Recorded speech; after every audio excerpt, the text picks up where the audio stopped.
Welcome to learning tube channel. SSC के previous year के series में आज हम लोग सीजीएल के मैथ का पेपर का सॉल्यूशन देखेंगे जो एग्ज़ाम 7 जून 2019 को थर्ड शिफ्ट में हुआ था। ठीक है, और सभी क्वेश्चन का जो बेस्ट अप्रोच होगा वो बताने की कोशिश किया जाएगा। इसमें पहला क्वेश्चन ट्रिगोनोमेट्री है। इसमें दिया गया 1/कोसेक थीटा माइनस 1 प्लस 1/कोसेक थीटा प्लस 1 जो बराबर है वो 2 सेक थीटा के बराबर है। और इसमें बोला गया कि थीटा का जो मान है वो 0 से 90 डिग्री के बीच में स्थित है, तो हमें cot theta plus cos theta का मान निकालना होगा। तो सबसे पहले हम अगर बेसिक से बनाएंगे तो यहाँ बेसिक से इसको सॉल्व करके थीटा का मान ला सकते हैं, या फिर अगर हम लॉजिकली सोचें कि थीटा का मान यहाँ पे क्या होगा तो भी हम वो सोच सकते हैं। कैसे? जैसे अगर हम मान चले थीटा का मान 60 डिग्री रखेंगे तो ये मान रूट में आएगा और ये भी मान रूट में आएगा, जबकि ये सेक 60 जो रूट में नहीं आएगा। तो यहाँ पे रूट में आ रहा है और यहाँ पे रूट में नहीं आ रहा है, तो यानी रूट वाला मान बिना रूट वाले मान के बराबर नहीं हो सकता है। तो इसीलिए हमें यहाँ पे थीटा का मान 45 डिग्री रखना पड़ेगा, क्योंकि थीटा का मान 45 डिग्री रखेंगे तो यहाँ भी रूट में आएगा और यहाँ भी रूट में आएगा और यहाँ भी रूट में आ रहा है, तो यानी रूट का मान रूट के बराबर हो सकता है।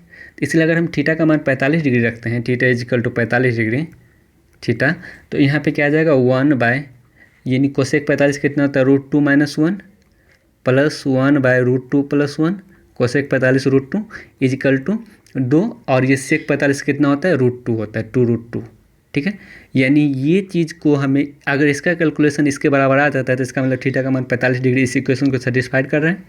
तो अगर हम इसको सॉल्व करें तो ये √2 - 1 × √2 + 1 ये दोनों क्या हो जाएगा, a minus B into A plus B क्या होता है a²-b², यानी √2 का स्क्वायर 2 - 1, और ये इधर जाएगा तो √2 + 1, और ये इधर जाएगा तो √2 - 1, तो ये -1 - 1 कट जाएगा और नीचे 2 में से गया 1 आया, ऊपर क्या बचेगा √2 + √2 यानी 2√2।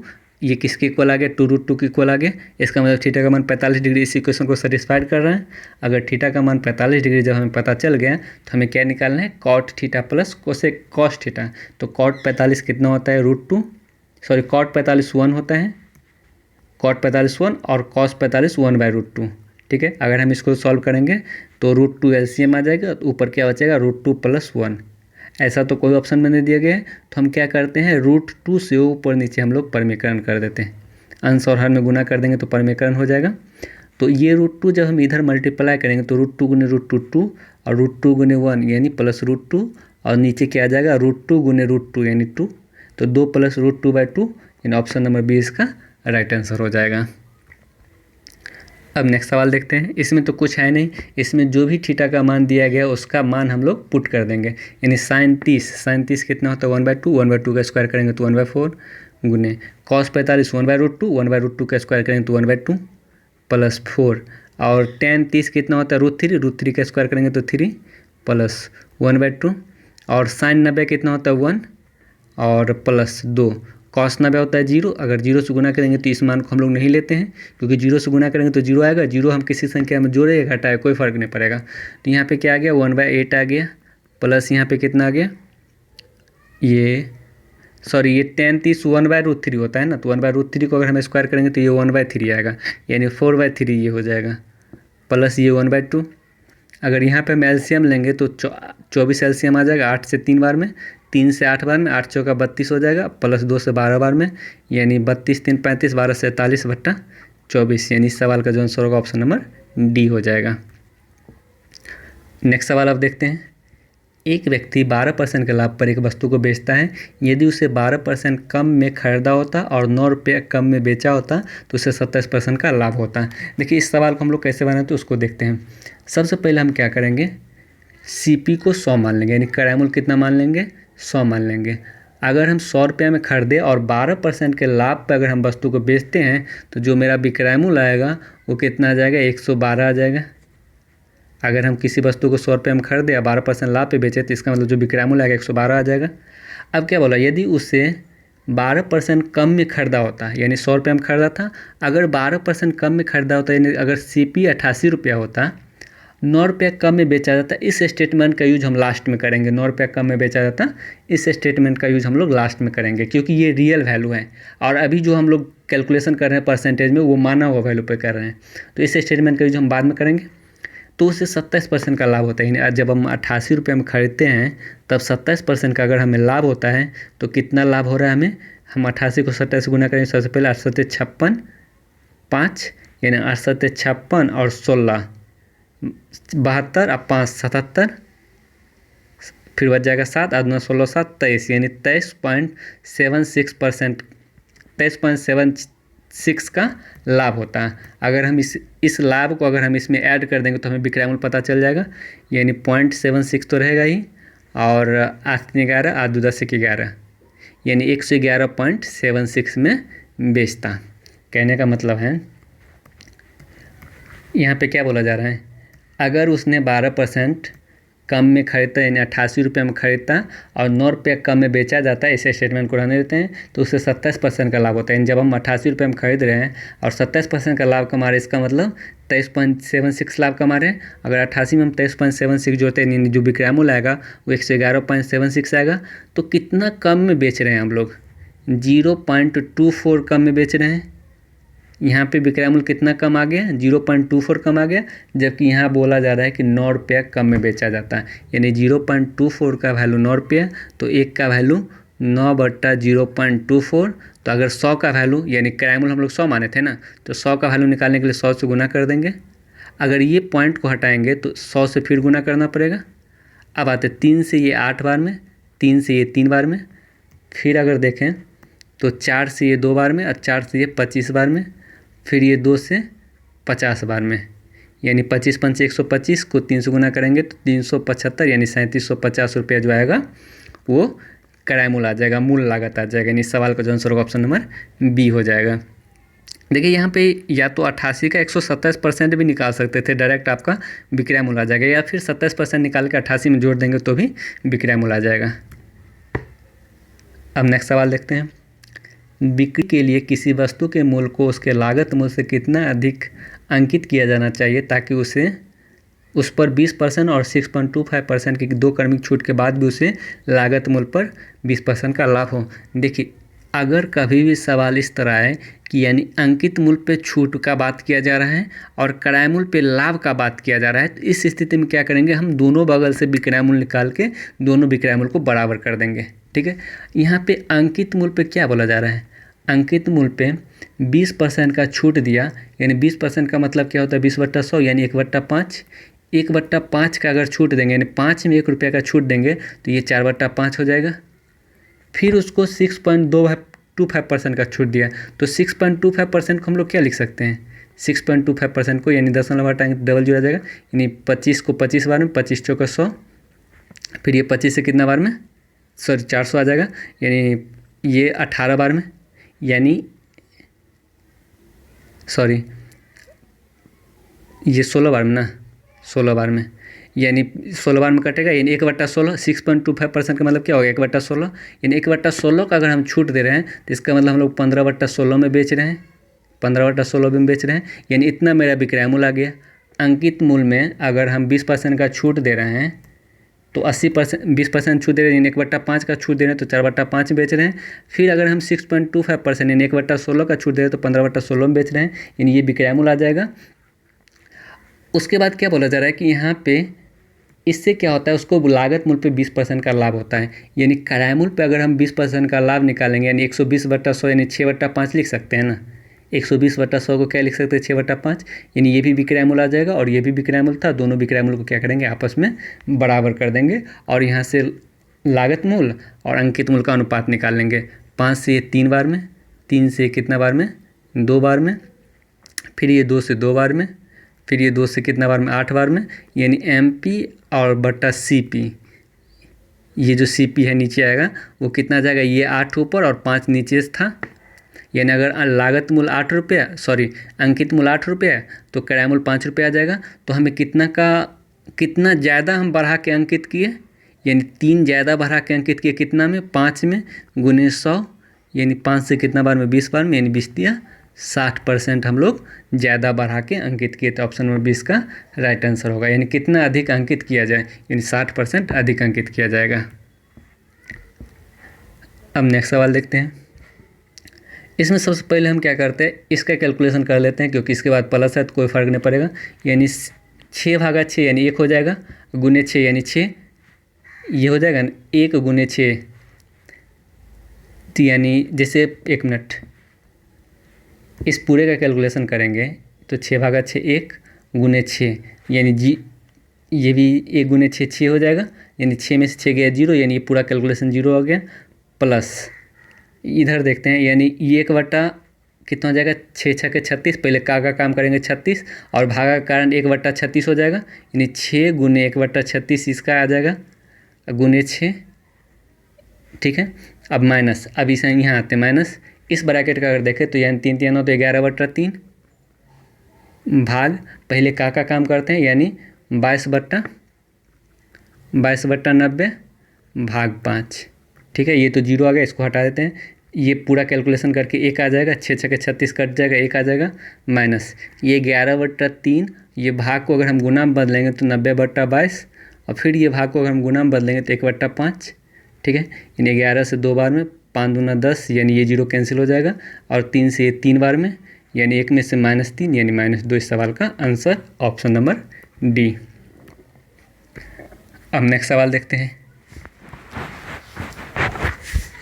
ये सीए का सवाल है, इसमें बोला गया है कि 8100 रुपये की राशि पर यानी 5/4 वर्ष के लिए 5/4 वर्ष के लिए 8% प्रतिवर्ष की दर से चक्रवृद्धि ब्याज क्या होगा, जबकि ब्याज जो है प्रति 5 माह पे संयोजित हो। देखिए, अगर छमाही संयोजित होता था तो हम लोग क्या करते थे, 2 से गुना और 2 से भागा देते थे। क्यों? क्योंकि एक साल में यानी 12 महीना में आपको 6 महीना पर 2 बार ब्याज देना पड़ता था, यानी 12 को हम लोग छमाही संयोजित होता था तो 6 से डिवाइड करते थे तो 2 आता था, तो 2 से गुना 2 से भाग देते थे। अगर तिमाही संयोजित होता था, तिमाही संयोजित जब होता था तब हम क्या करते थे, उसको 4 से गुना और 4 से भाग करते थे, यानी दर में हम 4 से भाग और समय में 4 से गुना करते थे तिमाही। क्यों? क्योंकि आप 3 महीना पे आप दे रहे हैं ना, तो एक साल में कितना बार ब्याज दीजिएगा, 4 बार ब्याज दीजिएगा, तो इसीलिए 4 से गुना 4 से भाग करना पड़ता था। तो तिमाही संयोजित होता था तो हम लोग क्या करते थे, 12 में 3 से भाग देते थे तो आता था 4, यानी 4 से गुना 4 से भाग। छमाही संयोजित होता था तो 12 में 6 से भाग देते थे तो आता था 2, 2 से गुना 2 से भाग। उसी तरह से अगर 5 माही संयोजित हैं तो हम 12 को 5 से भाग देंगे तो 12/5 आएगा, यानी हम लोग क्या करेंगे, दर में 12/5 से भाग दे देंगे और समय में 12/5 से गुना कर देंगे। अगर 5 माही संयोजित हैं तो दर में क्या करेंगे हम लोग, दर कितना है, दर 8% है तो दर को हम लोग 5/4 से भाग दे देंगे, सॉरी 12/5 से भाग देंगे तो 5 ऊपर चला जाएगा, यानी 4 दूना 8, 4 तिया 12, यानी 10/3% दर आ जाएगा। ठीक है, 10/3% का फ्रैक्शन वैल्यू निकाल लेते हैं, यानी 10/300 हो जाएगा, यानी 1/30 आ जाएगा ना, यानी दर 1/30 आ गया। ठीक है, और समय में हम क्या करेंगे, समय क्या करेंगे, यानी 12/5 से हम लोग समय में गुना कर देंगे। समय कितना है, 5/4 वर्ष है ना, यहाँ पे समय 5/4 वर्ष है तो 12/5 से हम लोग गुना कर देंगे, 5 से 5 कर जाएगा, 4 तिया 12, यानी 3 साल मेरा समय आ गया। ठीक है, अगर आप इसको बेसिक से बनाते हैं, अगर आप बेसिक से बनाते हैं इस सवाल को, पहले अमाउंट निकाल के फिर निकालने में, तो ये बहुत ज़्यादा समय ले लेगा। इसको हम लोग ट्री रूल से बनाएंगे। इससे पहले 2 या 3 सवाल हम लोग देख चुके थे कि हम लोग क्या करते थे, पहले मूलधन पे अलग ब्याज निकाल लेते हैं, फिर क्या करेंगे, ब्याज पे भी ब्याज निकाल लेंगे। यानी 3 साल का बात कर रहे हैं ना, फर्स्ट, सेकेंड और थर्ड। चक्रवृद्धि ब्याज में क्या होता है, मूलधन पे तो ब्याज मिलेगा ही मिलेगा, साथ ही साथ ब्याज पे भी ब्याज मिलेगा।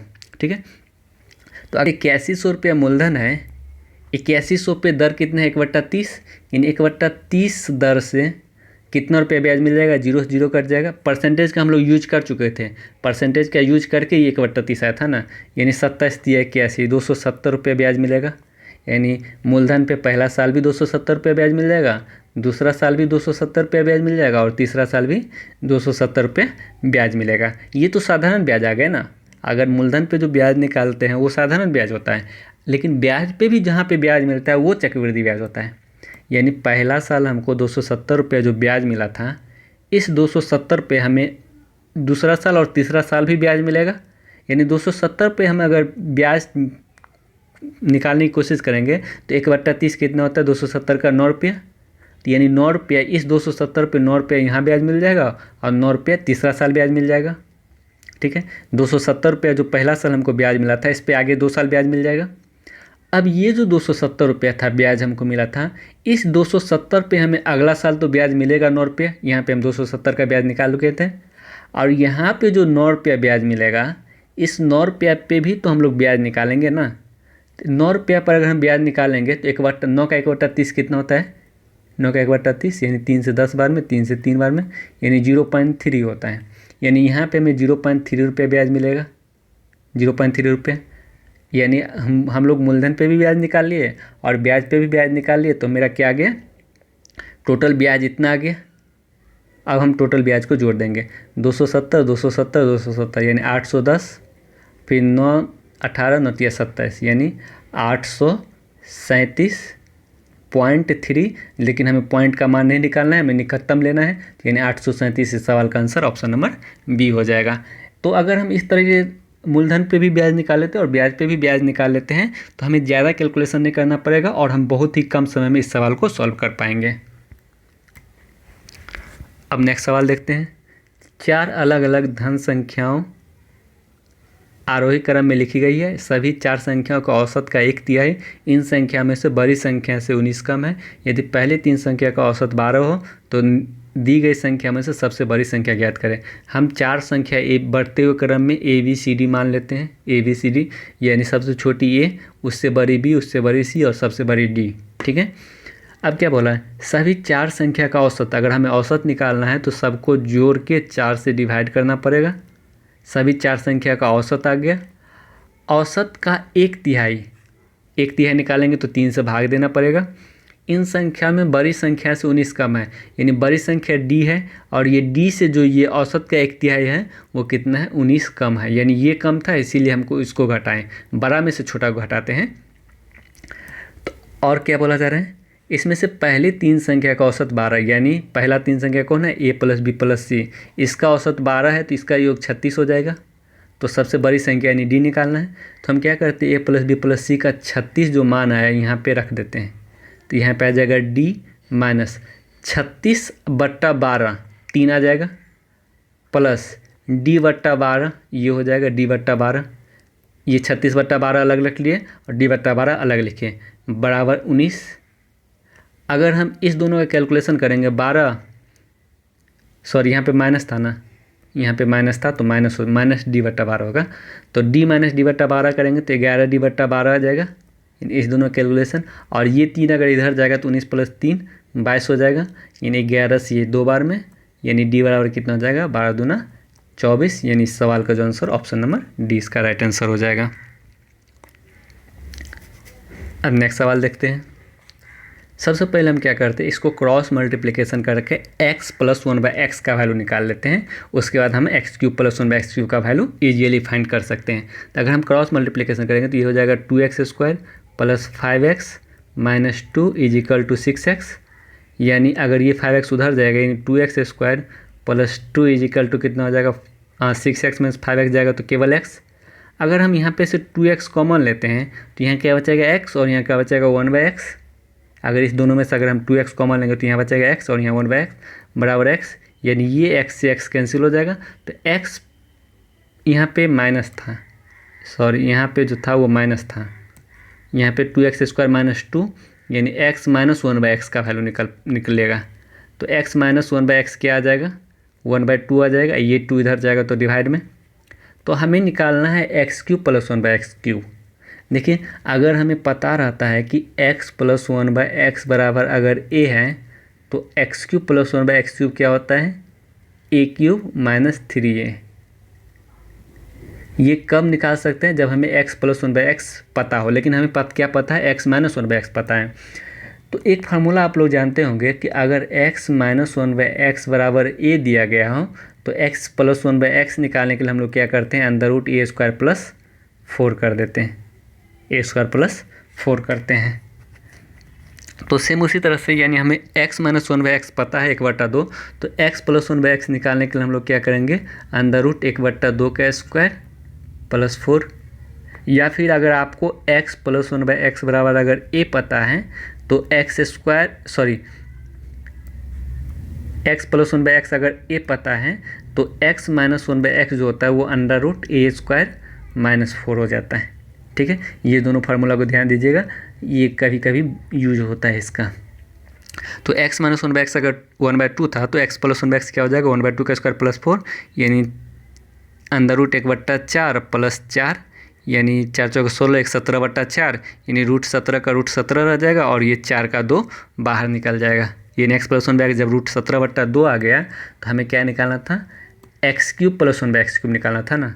तो यानी x³ प्लस 1/x³ क्या आ जाएगा, a³ माइनस 3a यानी √17/2 का क्यूब माइनस 3 गुने √17/2। ठीक है, √17/2 का क्यूब करेंगे तो 17√17/8 माइनस 3√17/2। तो यहाँ पे 8 एलसीएम आ जाएगा, यानी तो 17√17 तो रहेगा ही, 2 से 4 बार में 4 तिया 12 यानी 17 में से 12 गया तो यानी 5√17/8 यानी इस सवाल का जो आंसर होगा ऑप्शन नंबर बी हो जाएगा। तो ये फार्मूला और इस फार्मूला, इस दोनों फार्मूला की मदद से हम लोग ये सवाल को इजीली बना सकते हैं। अब नेक्स्ट सवाल आते हैं। ये सवाल हम लोग पीछे वाले जितने भी 3 3 6 2 8 भी जो पीछे वाले जितना भी था उस सब में हम लोग इस सवाल का आंसर देख चुके थे। यहाँ भी देख लेते हैं एक बार फिर से।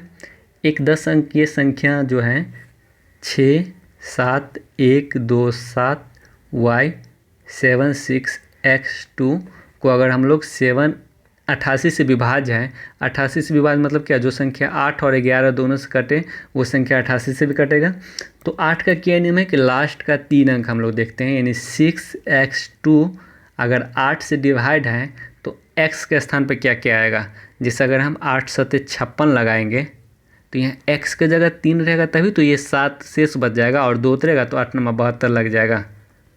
या फिर अगर हम 8 64 लगा दें, 64, ठीक है, तो x के जगह पे 7 रहेगा तभी तो 7 में से 4 जाएगा 3 यहाँ बचेगा, फिर 2 रहेगा तो 8 चौका 32 लग जाएगा।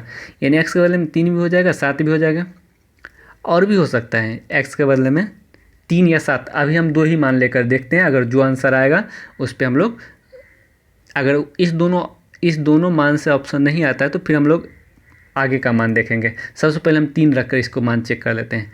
अगर हम 6 7 1 2 7 y 7 6 3 2 यानी x का मान 3 होगा तो ये 8 से कट जाएगा, तो हम x का मान 3 रख कर देखते हैं y का मान क्या आता है। अब हम 11 का डिविजिबिलिटी चेक कर देते हैं, यानी 6 1 7 7 14 14 7 21 3 24। यहाँ पे देखिए 7 2 9 प्लस y 9 6 15 और 2 17 प्लस y आगे ना। तो यानी इस दोनों का अंतर हमें 0 चाहिए, तो इसका मतलब y का स्थान पर हमें क्या रखना पड़ेगा, 17 7 24, तभी तो 24 में से 24 गया 0। यानी जब हम x 3 रखते हैं तो y कितना आ जाता है, 7 आ जाता है। ठीक है, तो x 3 y 7 में देखते हैं कोई आंसर आ रहा है, यानी 7 तिया 21 माइनस 7 दूना 14, 21 में से 14 गया 7, यानी एक ऑप्शन मैच कर रहा है, ऑप्शन नंबर डी इस सवाल का राइट आंसर होगा। अगर x का मान 3 रखने पे कोई ऑप्शन मैच नहीं करता, x का मान 3 रखने पे y का मान जो आया और ये ऑप्शन मैच नहीं करता 7, तब हम x का मान 7 रख के y का मान निकाल लेते हैं, तब जाके हम आंसर मैच कराते हैं। अब नेक्स्ट सवाल देखते हैं। फास्ट ट्रेन ए धीमी गति से चलने वाली ट्रेन बी की तुलना में 96 किलोमीटर जाने में 1 घंटा कम समय लेती है, यदि बी की औसत चाल ए की तुलना में 16 किलोमीटर का प्रति घंटा कम है।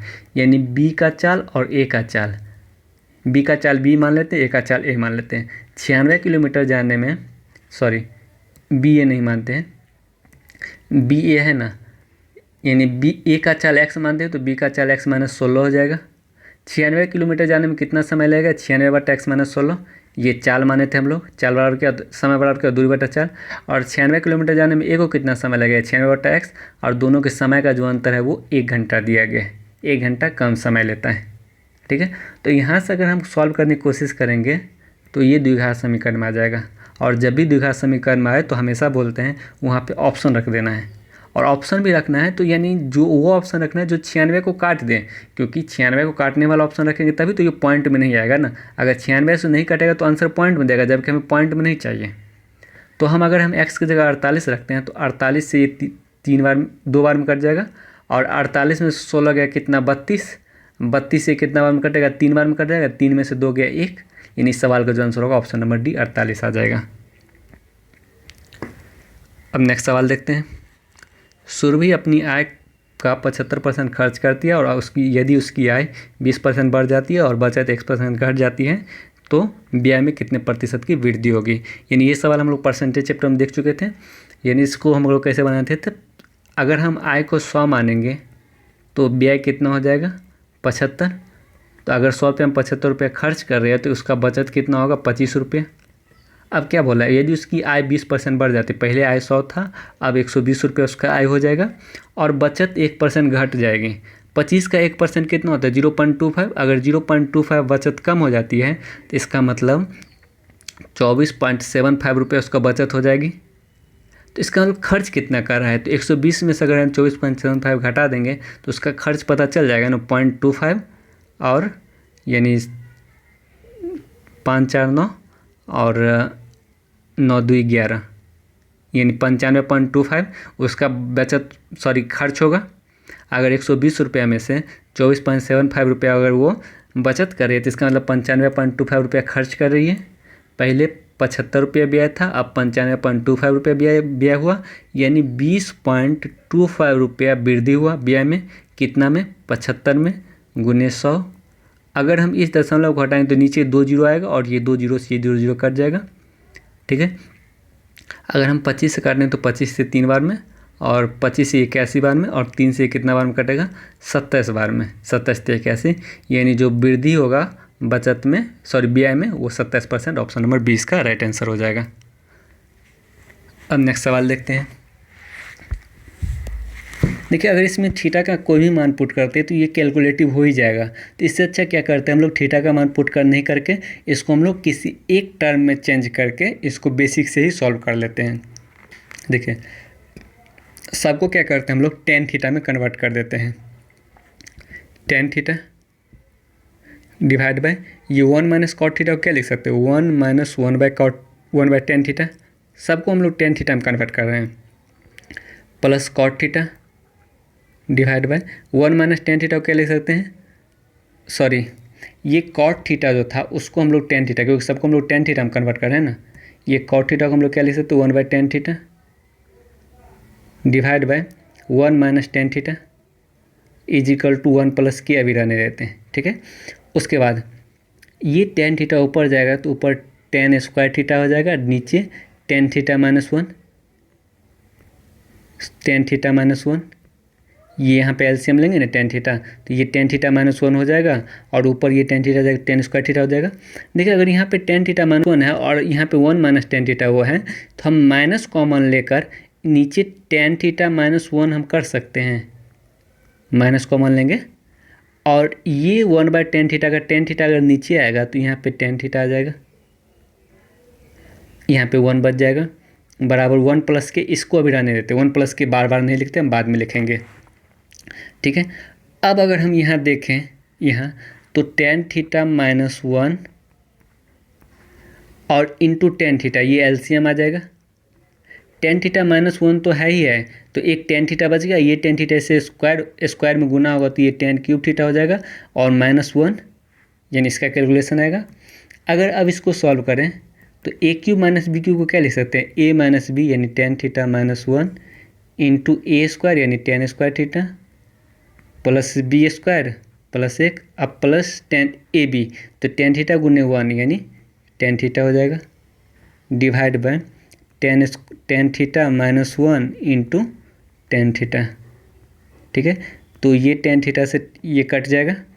अब यहाँ क्या बचा टेन स्क्वायर थीटा बटा टेन थीटा, ये क्या हो जाएगा टेन थीटा केवल बचेगा और प्लस 1 बाय टेन थीटा क्या होता है कॉट थीटा हो जाएगा, ये 1 बाय टेन थीटा और tan theta by tan theta plus 1 बराबर 1 प्लस के। अब ले लेते हैं मान 1 प्लस के, यानी ये 1 से 1 कट जाएगा, यानी के का जो मान आएगा, के का मान वो क्या आ गया, जो मेरे पास के आया वो आ गया tan theta plus cot theta आया।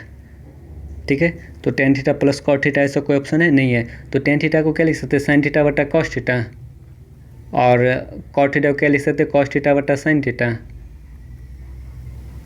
अगर नीचे साइन कॉस हम एलसीएम लेंगे, sine theta into cos theta, अगर हम एलसीएम लेंगे तो ये साइन थीटा और स्क्वायर हो जाएगा, ये इधर स्क्वायर हो जाएगा, यानी sine square plus cos square 1 आ जाएगा, यानी 1/sin theta into cos theta क्या हो जाएगा, cosec theta into sec theta. Option number D इसका राइट आंसर होगा। यानी जितना कैलकुलेशन हम इधर करेंगे उससे अच्छा हम बेसिक से इसको सॉल्व कर लेंगे।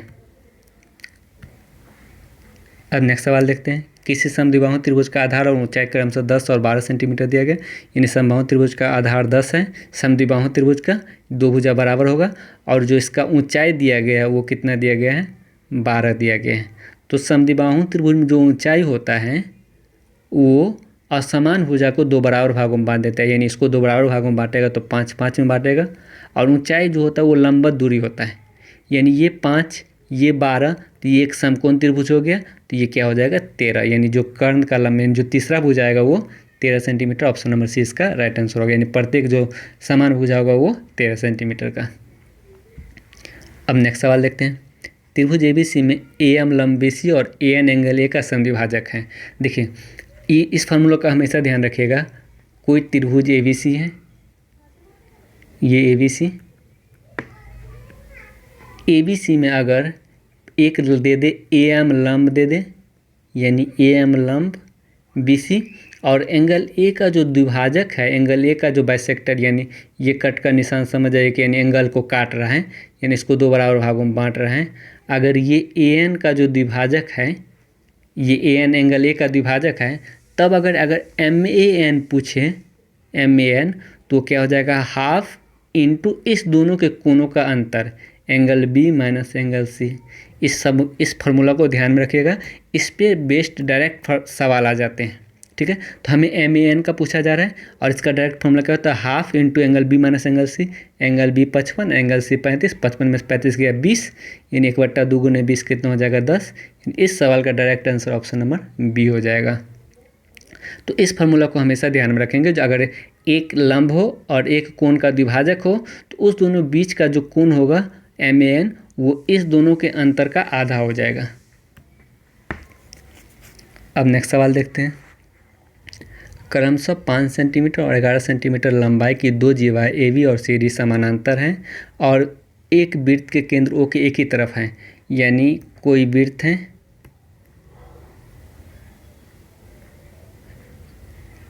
इस वृत्त के केंद्र के एक ही तरफ, इस वृत्त के केंद्र के एक ही तरफ दो जीवा है, एक है AB और एक है, ये AB ले लेते हैं, और ये एक है CD, AB और CD दिया गया है।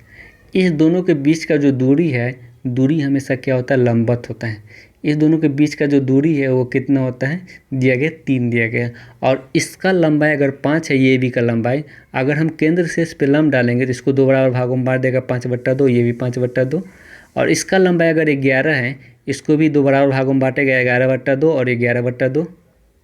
ठीक है, अब क्या होगा, हम क्या करते हैं, इस दोनों को मिला देते हैं, तो ये भी वृत्त के लिए त्रिज्या R हो जाएगा। अगर हम इसको मिलाएंगे तो ये भी वृत्त के लिए त्रिज्या R हो जाएगा, और ये दूरी को हम लोग x मान लेते हैं।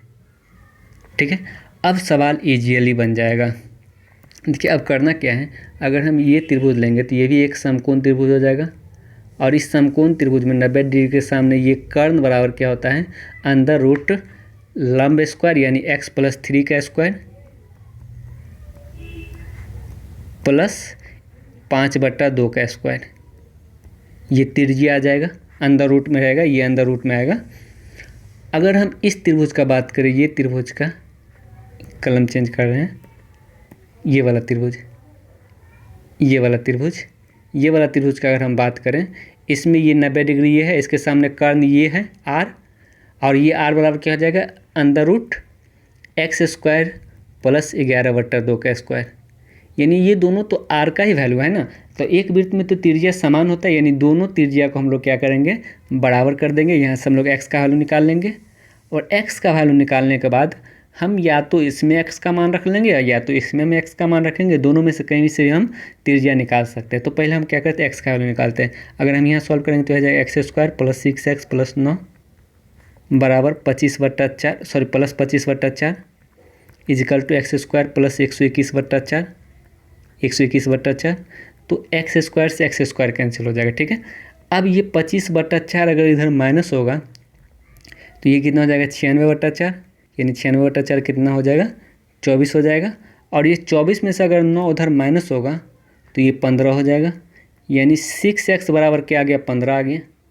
6x बराबर 15 आ गया तो x बराबर कितना हो गया 15/6, यानी 3 5 15, 3 5/2 आ गया।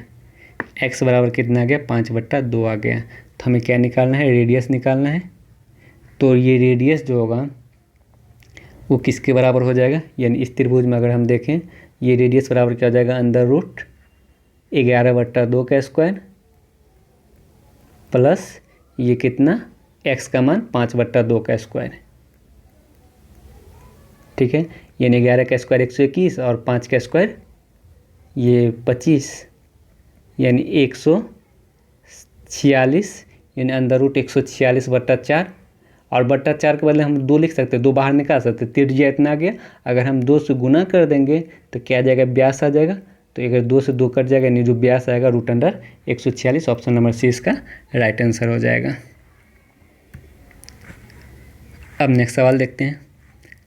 धातु से बना एक बेलनाकार रोलर 1 मीटर लंबा है और इसकी आंतरिक त्रिज्या 27 मीटर है और धातु के सीट की जो मोटाई है वो 9 सेंटीमीटर है। जैसे कोई एक रोलर है, इसका जो लंबाई है, यानी लंबाई बोले तो उसका ऊंचाई 1 मीटर दिया गया तो उसको 100 सेंटीमीटर कर देते हैं, क्योंकि सभी को सेंटीमीटर में लिया गया है।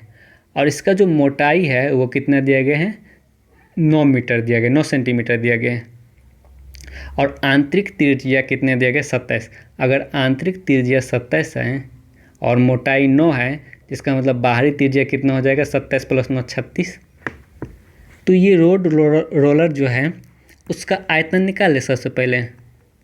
और खोखला बेलन का आयतन क्या होता है पाई r² - r² × h, ठीक है। पाई के बदले हम पाई ही रहने देते हैं। अगर r² करेंगे यानी 36 का स्क्वायर -27 का स्क्वायर, यानी a² - b² क्या लिख सकते हैं +b × a - b।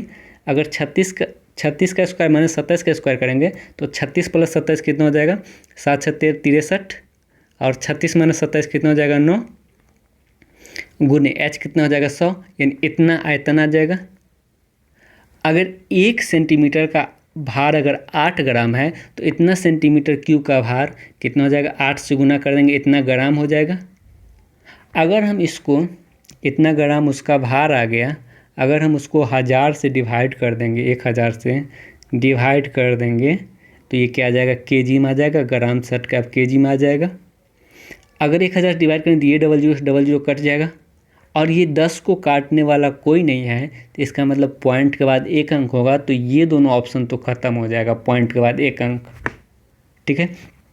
अब देखिए अगर आप किसी भी संख्या, अगर इकाई स्थान देख लेते, इकाई स्थान यानी 9 × 27 7 बच गया इकाई स्थान पे और 7 × 8 = 56, इकाई स्थान पे 6 आ रहा है, इकाई स्थान पे 6 की option C, option number C इसका राइट आंसर हो जाएगा। तो ज़रूरी नहीं कि हमेशा गुना करना, कभी इकाई स्थान भी चेक कर देना या फिर 9 का डिविजिबिलिटी भी चेक कर सकते हैं कि 9 का डिविजिबल इस दोनों में से कौन है। अब नेक्स्ट सवाल देखते हैं। ओ केंद्र वाले एक वृत्त में PQR बिंदु Q पर स्पर्श रेखाएं। एक वृत्त है जिसका केंद्र क्या है O है, जिसका केंद्र O है और PQR एक स्पर्श रेखा है जो Q पर स्पर्श करती है, यानी PQR ये Q पर स्पर्श कर रही है। AB वृत्त की जीवा है जो स्पर्श रेखा के समानांतर है, यानी कोई भी जीवा ले लेते हैं, केंद्र से यहाँ पे कोई मतलब नहीं है, कोई जीवा AB ले लेते हैं जो PQR के समानांतर हैं, ठीक है। यदि BQR 70 डिग्री दिया गया, यानी BQR ये जो 70 डिग्री है इसको मिला देते हैं पहले, ये BQR कितना दिया गया 70 डिग्री दिया गया है। तो क्या चीज़ निकालना है AQB का मान निकालना है ना, यानी AQB हमें ये मान निकालना है। इसको अच्छे से समझिएगा। हम लोग एक वृत्त में पढ़े थे कि अगर कोई वृत्त में के अंदर कोई त्रिभुज हो और इस त्रिभुज में किसी भी रेखा के समान, किसी भी रेखा पर एक स्पर्श रेखा खींच दिया गया, किसी भी बिंदु पे एक स्पर्श रेखा खींच दिया हो, तो ये कोण जो होता है इस कोण का एकांतर खंड का कोण ये हो जाएगा और इस कोण का जो एकांतर खंड हो जाएगा उसका ये हो जाएगा, इसका ये दोनों कोण और ये दोनों कोण आपस में क्या होगा, बराबर होगा। उसी तरह से ये 70 डिग्री है, तो इसका एकांतर खंड का जो कोण होगा ये हो जाएगा, यानी ये भी 70 डिग्री। ठीक है, अब एक फार्मूला और ध्यान दीजिएगा, ये रेखा और ये रेखा पी क्यू रेखा और ए बी रेखा एक दूसरे के समानांतर है, और ये तीसरा रेखा उसको प्रतिच्छेद कर रही है, ये वाला रेखा क्यू बी। तो ये 70 डिग्री, तो ये भी 70 डिग्री एकांतर कोण के माध्यम से हो जाएगा। ये जो 70 आया वो वृत्त के एकांतर खंड के कोण के माध्यम से आया, और ये जो 70 डिग्री आया वो जब दो रेखा समानांतर होते हैं और तीसरा रेखा उसका प्रतिच्छेद करते हैं तो एकांतर कोण बराबर होते हैं। तो जब हम इस त्रिभुज में ये वाला ए क्यू बी में ये क्यू बी में ये 70 डिग्री, ये 70, 140, तो बच गया कितना डिग्री, 40 डिग्री। इस सवाल का जो आंसर ऑप्शन नंबर डी हो जाएगा।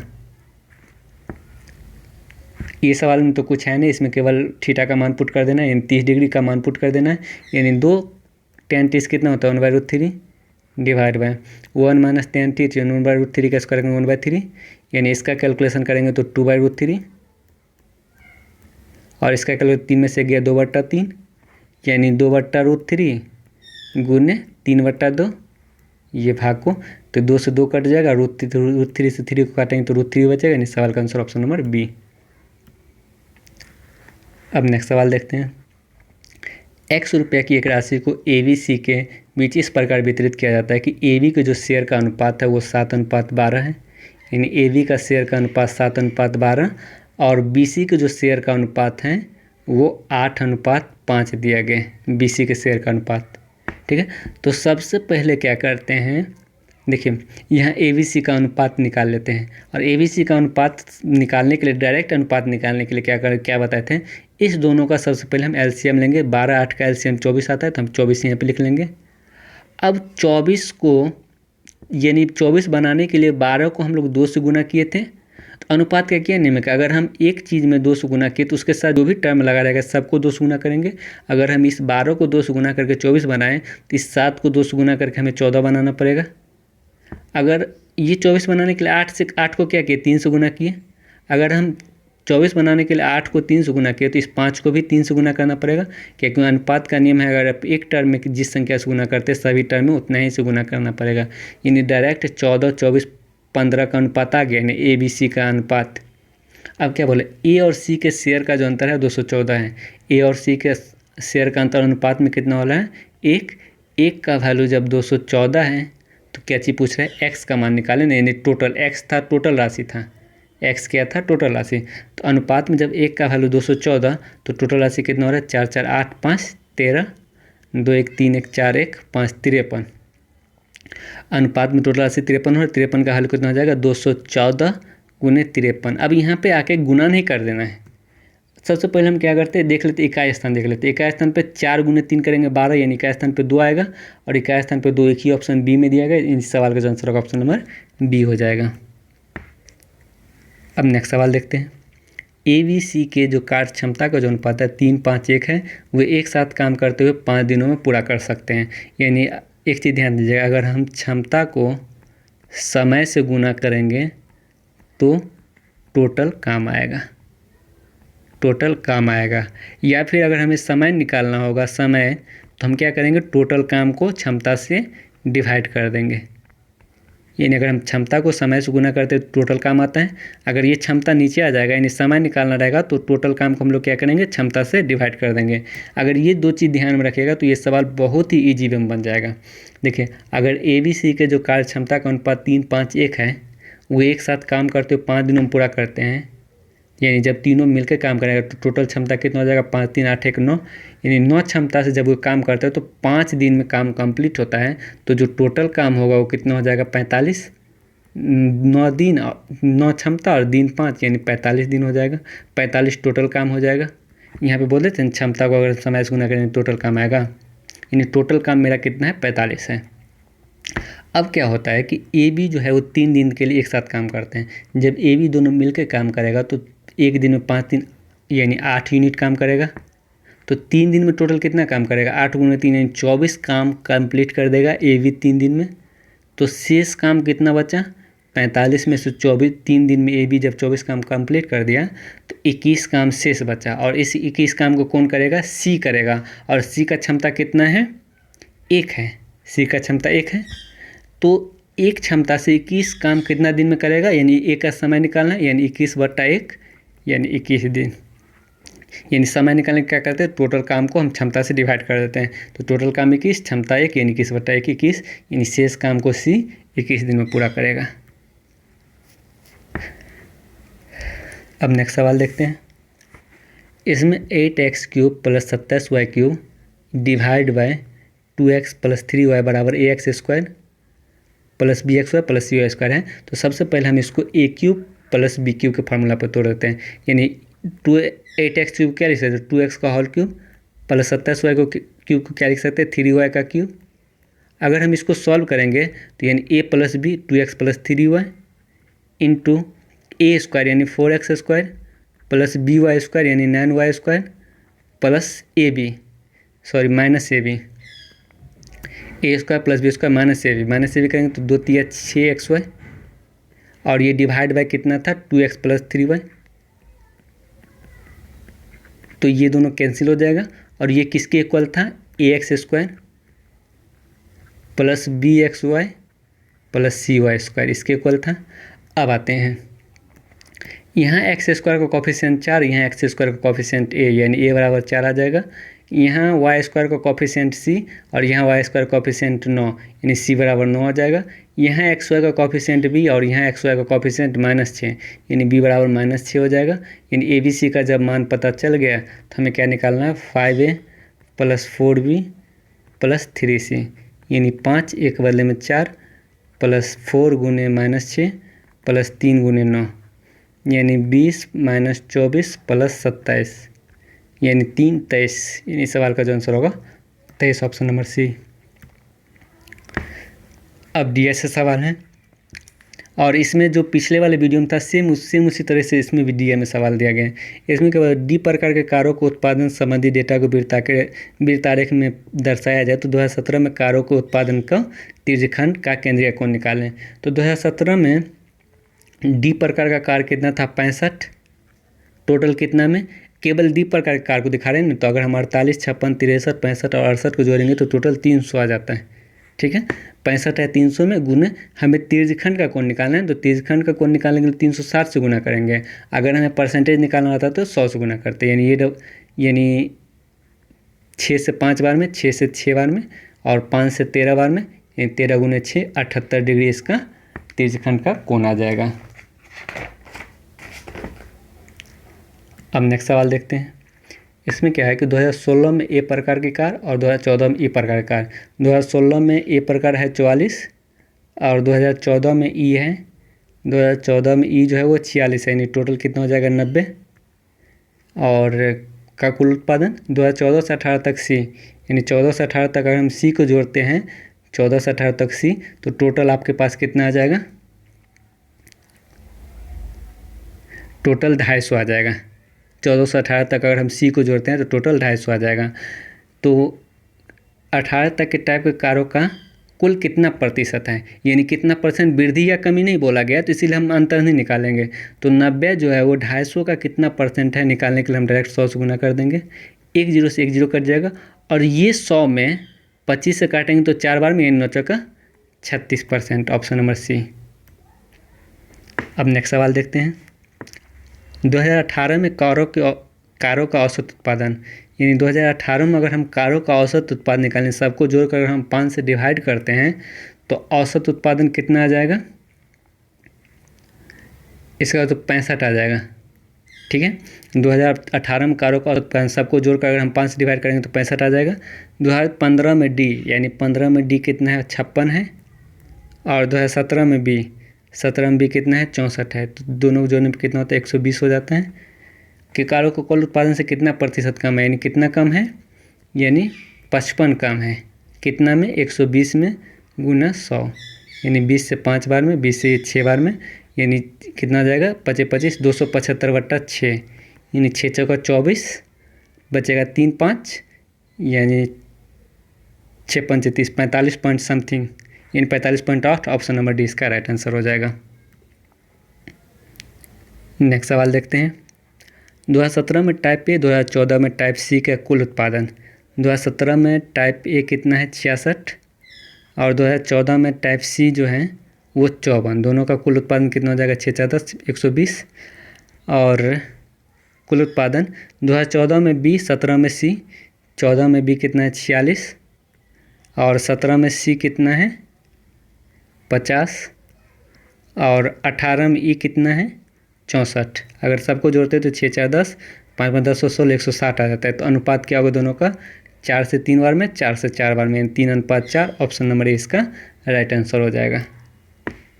तो आज का सेशन यही समाप्त होता है।